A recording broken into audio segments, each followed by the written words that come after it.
The EU was warned that even without Brexit the bloc is fragile, as a leading economist outlined their fears that calls could grow for Sweden to split away from Brussels. Major divisions inside the bloc have emerged in recent months over its handling of the coronavirus crisis, as well as its controversial investment deal in principle with China.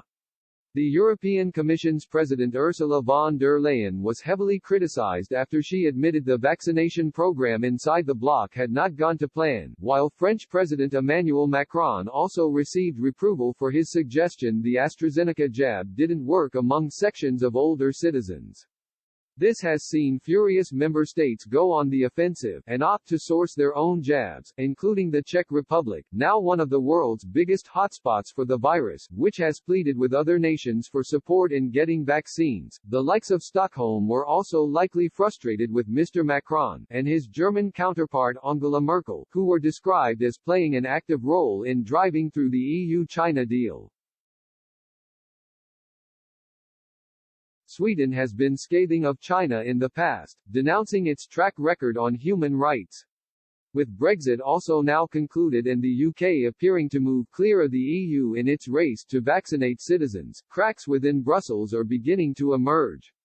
Catherine Deneen, a senior analyst for Stockholm's leading financial institution Swedbank, warned of these fractures as she outlined what would happen to the bloc, and Sweden, should the UK opt to leave the EU in 2016, as well as telling Brussels lawmakers that a vote for Brexit would see calls for referendums in states such as Sweden grow. She argued that even if the Remain vote won in the British referendum, the EU was still in a fragile situation.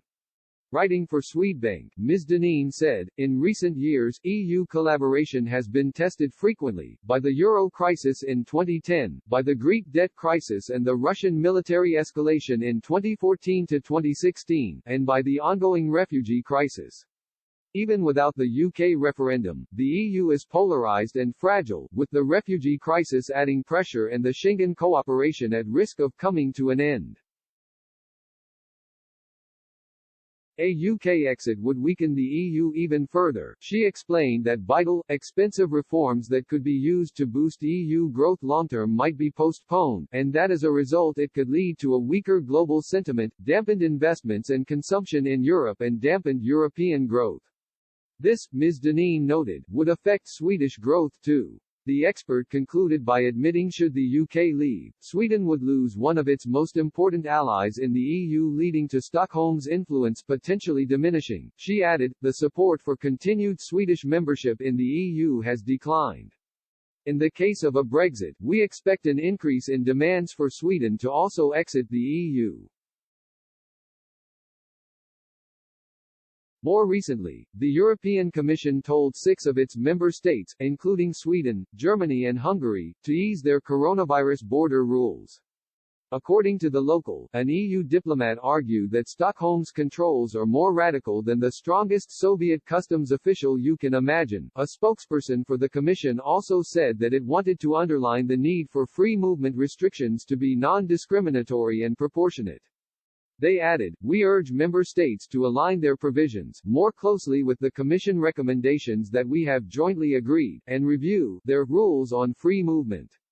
In Stockholm itself, the number of new infections has risen for the past 2 weeks, and its per capita rate is now the highest in Western Europe. In January, Sweden pushed through new legislation on the pandemic, which gave lawmakers the power to shut private businesses including cafes and gyms, while fining those who hold private parties.